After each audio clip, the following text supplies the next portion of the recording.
নারীরা কতটুকু পর্দা করবে, কতটুকু পর্দার হুকুম কি, সেখানে আমি বলেছি পর্দা করা ফরজ।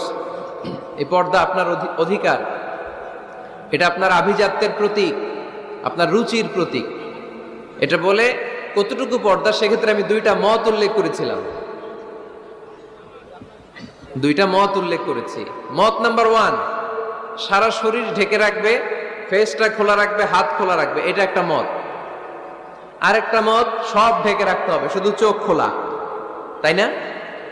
দুইটা মত উল্লেখ করে আমি বলেছিলাম যে এটা হচ্ছে রুকসাত আর এটা হচ্ছে আজিমাত। আমি এও বলেছি যে এর চেয়ে শ্রেষ্ঠ পর্দার হতে পারে না, শুধু চোখ খোলা, সব ঢেকে রাখতে হবে, এটা শ্রেষ্ঠ পর্দা, এর চেয়ে ভালো পর্দার হতে পারে না। আমি নিজেও সাজেস্ট করি এটা, যে শুধু চোখ খোলা থাকবে। আবার ওই প্রশ্নের উত্তরে এও বলেছি চেহারা হচ্ছে